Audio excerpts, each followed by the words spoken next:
No Canadá, não tive grandes dificuldades na comunicação diária, pois tinha um inglês mediano e dava para me virar conforme as necessidades que surgiam. Já na empresa, eu dispunha de intérpretes que facilitavam minha compreensão dentro dos jargões corporativos da empresa. Foi nesse período que fiquei totalmente imerso em meu trabalho, não tinha vida social, lazer, encontros, happy hour. Não tinha tempo de fazer absolutamente nada, nem mesmo de pensar em alguns tipos de bobagens. Então, nesse ritmo estressante, os 2 anos passaram-se voando.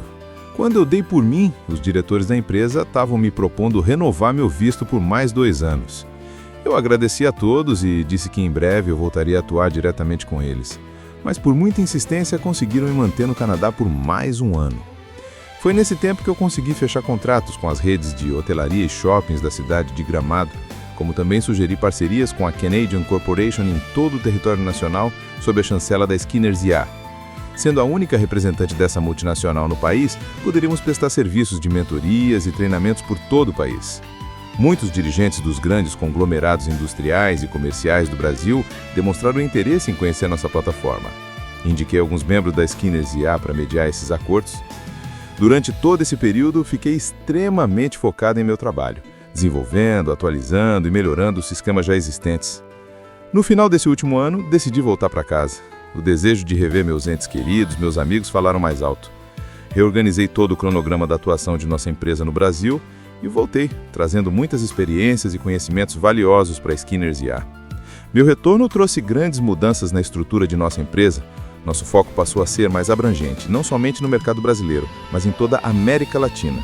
Também passei a ter uma maior participação nos lucros da empresa e, em meu nível hierárquico, tive uma grande ascensão passando a ocupar o cargo de diretor sênior, deixando para trás meu antigo cargo de gerente de análise de dados. Nossa reestruturação contemplava a liderança do mercado brasileiro, como também buscando reconhecimento nos países sul-americanos. Certo dia, recebemos a visita de Paul Ebrahim, um representante canadense da multinacional. Ele fora designado para a conclusão do acordo firmado entre a Canadian Corporation e alguns shoppings e corporações industriais do Brasil. Como nossa empresa era encarregada da representação legal no país, fomos acionados para realizar as mediações necessárias. Em uma dessas reuniões marcadas, eu vi que tinha na lista a Galeria Via São Marcos. Lembrei-me que há cerca de 5 anos atrás, no auge de meu desespero, tinha ido até os responsáveis pela vigilância eletrônica solicitar as imagens daquele fatídico dia. De cara recebi uma negativa, pois só poderia obter sob decisão judicial. Lembro-me que na época conversei com o Dr. Carranza, chefe de nossa equipe jurídica. Ele disse que era uma solicitação justa, mas impossível de algum juiz atender, tendo em vista que a finalidade era o rompimento de um noivado. Não havia substância em minha solicitação. Até tentamos solicitar judicialmente, mas nosso pedido foi negado. A única coisa que poderia resolver meu problema eram aquelas imagens da praça de alimentação. Temendo pelo descarte programado desses dados, o Dr. Carranza solicitou a retenção por tempo indeterminado, ou até, se possível, o acesso legal das imagens. O juiz que antes havia negado o acesso concordou em manter em arquivo por 5 anos, não havendo necessidade de prorrogação desse prazo. E agora, olhando aquela listagem, eu vi que aquela oportunidade chegou finalmente em minhas mãos, mas com o prazo de validade vencido. Eu tinha certeza que já haviam descartado esses dados, por isso não criei nenhum tipo de interesse ou expectativa sobre isso. No dia da reunião, Ebrahim e eu chegamos pontualmente às 9 da manhã. Todos os responsáveis dos setores logístico, de dados, divulgação, segurança estavam lá, nos esperando.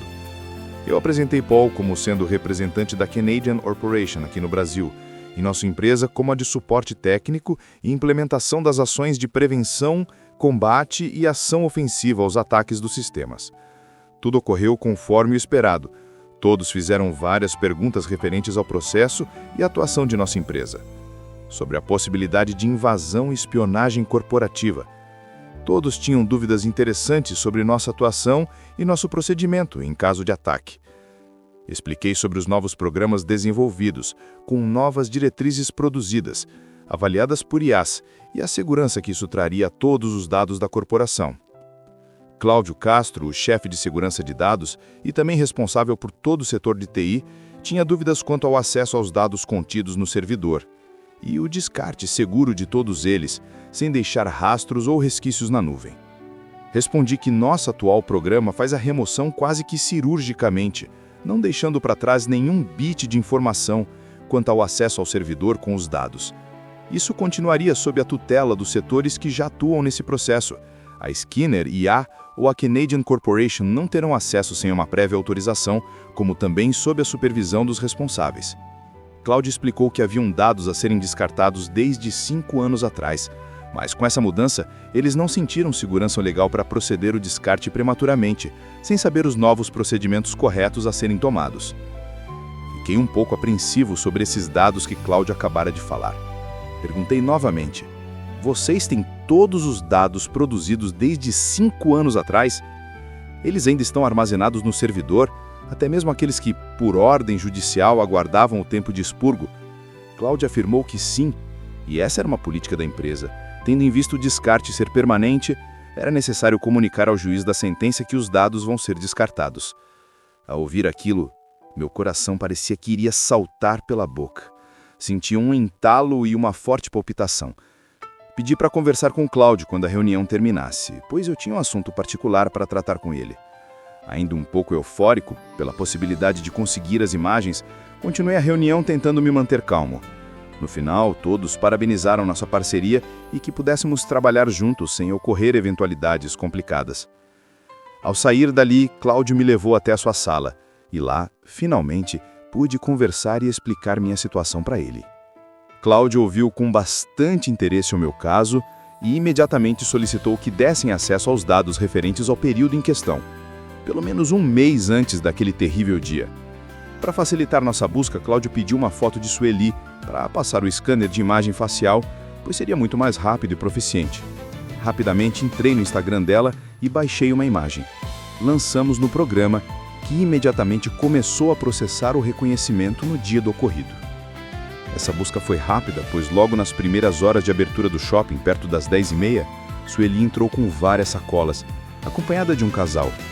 As imagens a mostraram indo direto para a praça de alimentação e posicionando o casal de modo que sua filmagem conseguisse pegar apenas o perfil do homem. Era possível ver que ela, à medida que filmava, orientava seus movimentos, como deveria falar, seu modo de passar as mãos no cabelo, e tudo aquilo era muito louco. Essa mulher tinha me estudado em todos os detalhes, até a forma como eu ria e meneava a cabeça. Depois disso, eles saíram e foram trocar de roupa. O homem vestia as mesmas roupas que eu estava naquele dia. Tudo agora se encaixava perfeitamente. Perto das 14 horas, eles voltaram para a praça de alimentação, se posicionaram para as filmagens e começaram toda a encenação. Sueli estava em contato direto com Cíntia. Falava ao telefone e ao mesmo tempo filmava. No momento que Cíntia me ligava, Sueli avisava o homem para poder olhar o celular. Isso aconteceu por 3 vezes. Percebi que aquela louca deveria ter ensaiado aquilo por muitas vezes. Estava tudo muito ajustado, quase que cronometrado. Pedi para o Cláudio ver as imagens do dia anterior. E adivinhem? Bingo!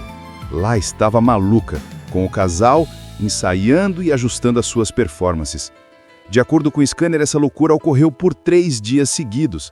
Em um desses dias, foi encontrada a filmagem dela no escritório do antigo chefe de TI. Possivelmente queria saber sobre a possibilidade de obtenção das imagens das câmeras de segurança, pois a Galeria Via São Marcos era a única que seguia rigorosamente as normas e protocolos de proteção de dados, sendo descartadas as filmagens em 30 dias. Então foi por isso que Sueli se mostrou bem confiante nas imagens, pois ela tinha certeza que eu não iria conseguir obter nada. E de certa forma ela tinha razão. Mas agora, 5 anos depois, estou com algo que prova minha inocência.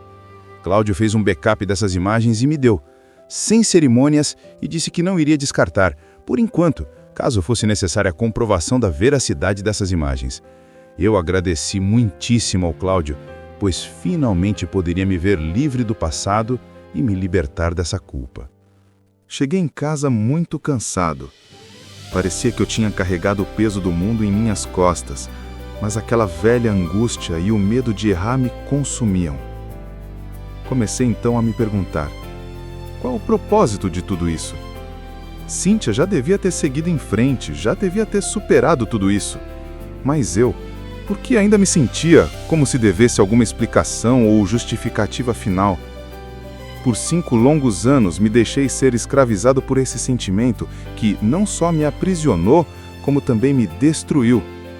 E agora eu devia explicações a alguém?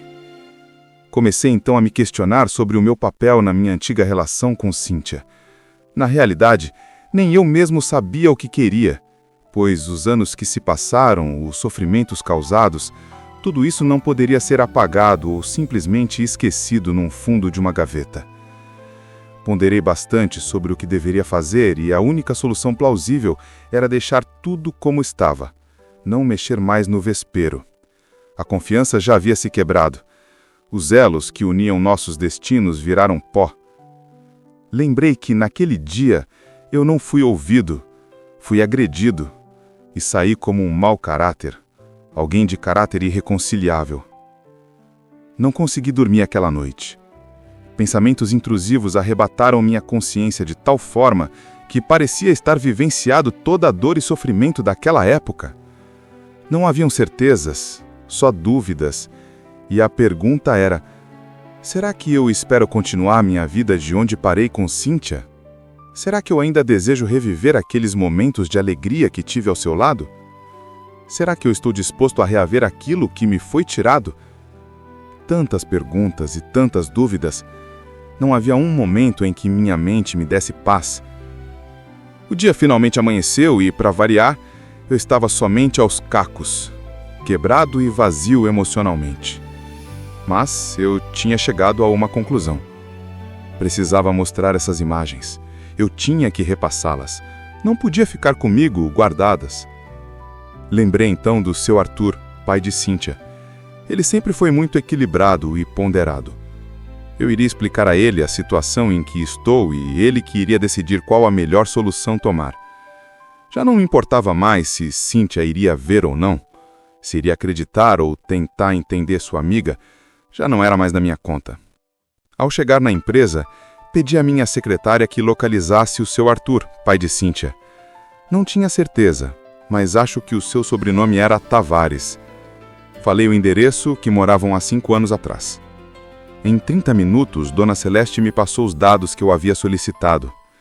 Antes de ligar, resolvi verificar o Instagram de Cíntia e Sueli. As imagens mostravam uma amizade de longos anos. A frase mais comum eram "amigas para sempre" ou "the best friends". Em quase todos os eventos em que Cíntia estava, Sueli aparecia sempre a tiracolo. Uma amizade linda, diga-se de passagem. Tantos sorrisos e alegrias, cumplicidades, amigas e irmãs. Percebi que algumas fotos tinham rapazes junto com Cíntia, mas nada de declarações ou demonstrações de afeição. Geralmente as imagens eram bem comportadas. Em ambos perfis, tudo se resumia a essa amizade.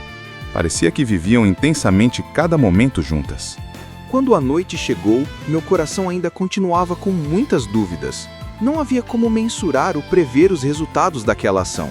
Algo em mim dizia para deixar quieto e seguir a vida. Mesmo porque o tempo tratou de curar as feridas abertas. Passei em claro novamente sem me desligar daquilo. Minha vontade era fazer todos engolirem aquilo que disseram e pensaram sobre mim. Como disse Sêneca, mas a vingança não é um ato nobre ou virtuoso, mas sim uma paixão destrutiva que envenena a alma de quem a sente. Pode até satisfazer num dado momento, mas produz uma tristeza profunda na alma. Na manhã seguinte, eu percebi que deveria tomar alguma atitude, tendo em vista que aquilo estava me dilacerando e me prejudicando. Liguei para seu Arthur e pedi para nos encontrarmos no meu escritório ao meio-dia. Eu sempre achei o seu Arthur o mais sóbrio daquela família. Mesmo em momentos caóticos, ele procurava se manter consciente, íntegro em relação às situações, e naquele dia terrível ele não foi diferente. Ele me ouviu e me disse o que eu queria saber. Não me julgou ou condenou, apenas expôs o que ele pensava sobre aquele incidente. Agora eu iria encontrá-lo para reviver novamente aquele problema que já havia sido cicatrizado a duras penas. Ao chegar em meu escritório, ele me cumprimentou firmemente, sem demonstrar algum tipo de sentimento, apenas de modo neutro ou indiferente à minha pessoa. Perguntei como ele estava, sua esposa e Cíntia.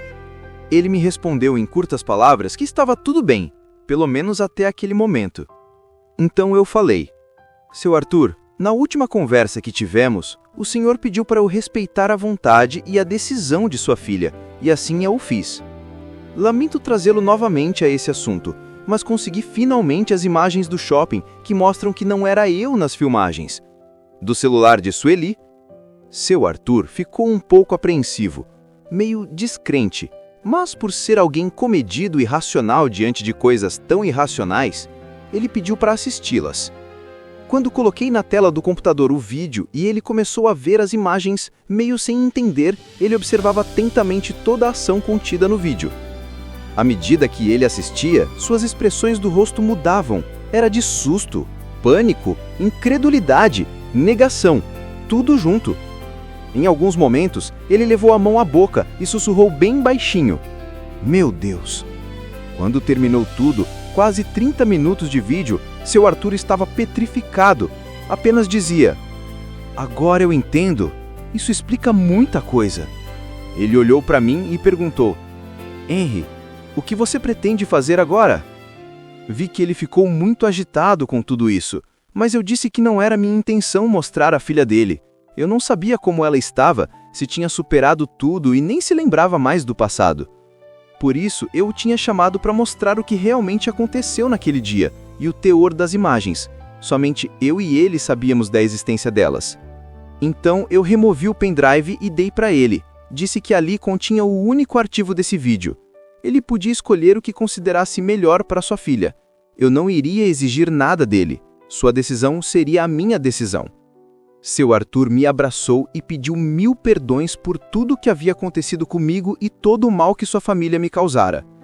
Aceitei suas desculpas, pois sei que era muito difícil para ele ouvir alguém como eu naquele momento tão conturbado para sua filha e ainda ter que explicar algo que supostamente eu tinha feito.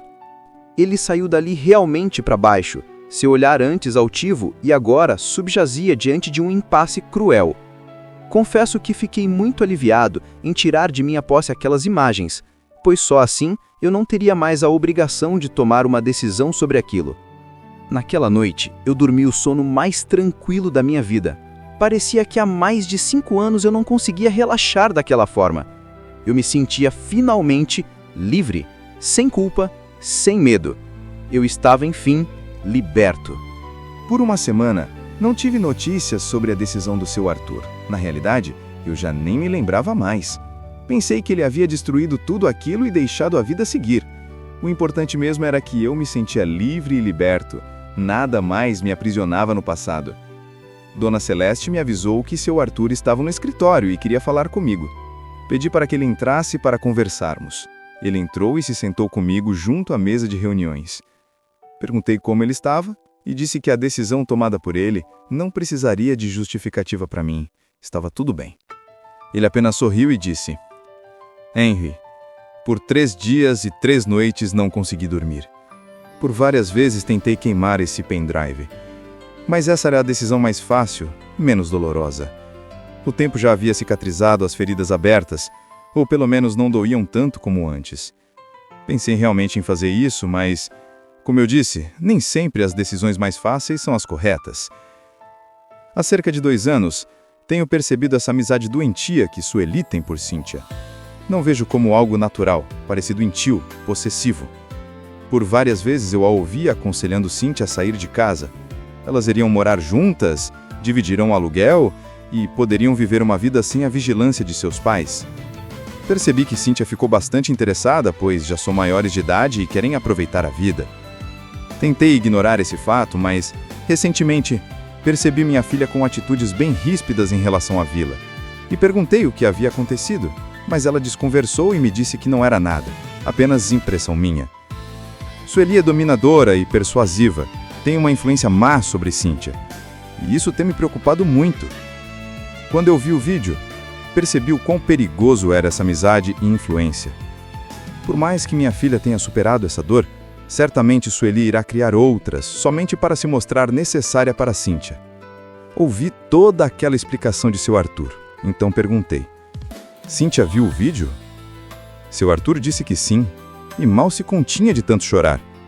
Passou as imagens, comparou com a que ela tinha, e quanto mais via, mais desesperada ficava. Tão mal foi seu estado que tivemos que levá-la até o posto de saúde, onde foi verificado que ocorreram algumas alterações na pressão que a levou a desmaiar. O médico disse que foram quedas bruscas e picos muito altos devido à contrariedade que ela passou, mas que não era nada sério. Ela teve que tomar alguns medicamentos e soro na veia. Mas com certeza, essa não foi a pior cena. Cíntia chamou Sueli para assistirem a um filme juntas lá em casa. Pediu para mim e a Vila ficássemos para dar um suporte, pois ao ser confrontada, Sueli poderia surtar. Sueli, ao chegar, cumprimentou todos nós como sempre fazia. Trazia sacolas de doces, pipocas e outras coisas, pois acreditava que iria assistir um filme em família. Cíntia também, sem demonstrar sua inquietação, disse que iria colocar o filme e que Sueli não precisaria se preocupar com nada, porque o filme era muito interessante e gostaria de saber a opinião dela. Quando as imagens apareceram, Sueli tomou um susto e imediatamente disse: "Que brincadeira é essa?" Cíntia, agora calma e ainda sob os efeitos dos remédios, disse apenas que era um vídeo que poderia ter o título de "Como acabar a vida de alguém com mentiras". Sueli tentou levantar-se, mas Cíntia a segurou, e à medida que as imagens iam aparecendo, ela perguntava: "Olha a performance dessa atriz, não é digna de um Oscar?" Sueli disse que não sabia do que se tratava, mas as imagens eram claras. Mostravam Sueli indo e vindo, gesticulando e acenando, tudo isso para compor um vídeo falso para acabar com o casamento da melhor amiga. Sueli começou a chorar. Dizia que fez tudo isso porque amava muito Cíntia e que Henry iria fazê-la sofrer. Mas Cíntia o questionou perguntando como ela poderia prever algo tão impreciso, tendo em vista que ela não conhecia Henry e nem tampouco sabia dos seus sentimentos. Sueli começou a ficar transtornada. Gritava, xingava, depois pedia desculpa, ficava descontrolada. Na medida que o vídeo avançava, mais louca ela ficava.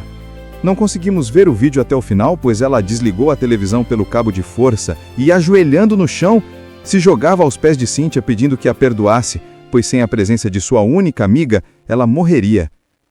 Minha filha pediu para que Sueli saísse dali o mais rápido possível e nunca mais voltasse em sua casa. Então, algo extremamente louco explodiu dentro de Sueli. Ela começou a gritar, dizendo que Cíntia pertencia a ela e ninguém iria tomar. Tudo que ela fez foi para mantê-la sempre junto dela. Cíntia disse que jamais pertenceria a alguém, a não ser Henry, e que Sueli precisa de um tratamento de saúde para diagnosticar essa doença que ela tinha. Sueli, feito louca, lançou-se sobre Cíntia e a segurou pelo pescoço, dizendo que se não fosse dela, não seria de ninguém. Eu e Vila tivemos que intervir naquela situação, mas por mais que tentássemos, Sueli apertava mais ainda o pescoço de Cíntia. Nesse momento, Cíntia conseguiu tirar uma das mãos de Sueli do pescoço e, ao respirar um pouco de ar, conseguiu pegar o vaso que estava sobre a mesa de centro e quebrou na cabeça de Sueli. Ao receber aquela pancada tão contundente, Sueli tremeu um pouco e liberou o pescoço de Cíntia. De repente, as duas se engalfinharam no chão da sala. Nem eu, nem a Vila conseguia separar aquelas duas criaturas. Foi uma confusão generalizada. Alguns vizinhos que perceberam aquela movimentação foram ver o que estava acontecendo e eu pedi que entrassem para ajudar a separar aquelas duas criaturas. Para você ter ideia da dimensão da confusão, tivemos que chamar até a polícia para arbitrar aquela discussão. Sueli continuava a ameaçar Cíntia, mas esta queria resolver suas pendências na força do ódio. Vila conseguiu tirar nossa filha dali e a levou para o seu quarto. Sueli foi conduzida à delegacia, onde foi lavrado o boletim de ocorrência. Eu fui até a delegacia e prestei depoimento sobre a tentativa de homicídio. O delegado e o escrivão me fizeram várias perguntas e, após lavrar o auto, sugeriu que eu entrasse com uma medida protetiva contra a acusada, tendo em vista o descontrole emocional que ela estava. Quase 2 horas depois, voltei para casa e encontrei Cíntia em seu quarto, ainda chorando. Eu tentei consolá-la dizendo que havia conversado com você e aparentemente você havia conseguido superar tudo aquilo. Mas ela não conseguia aceitar palavra alguma que pudesse a consolar. Eu entendi a dor dela e pedi para a Vila deixar nossa filha sós, pois ela queria passar por aquilo. Acho que era uma forma de se punir por ser tão cega e confiar em sua amiga daquela forma. Hoje pela manhã, ela disse que queria vê-lo e conversar com você. Eu disse que não, pois seus sentidos estavam todos alterados e sua capacidade de julgamento estava seriamente comprometida. Pedi que ela se acalmasse, que eu antes viria conversar e saber se haveria uma possibilidade de se encontrarem para resolver esse impasse. Não precisa ser hoje nem amanhã. pois minha filha precisa de um tempo para refletir melhor sobre os acontecimentos recentes e que possam conversar de forma madura e civilizada. Eu disse a seu Arthur que seria um prazer conversar novamente com sua filha, e quando ele julgasse ser o tempo certo, poderia entrar em contato, que eu iria, sem problema algum.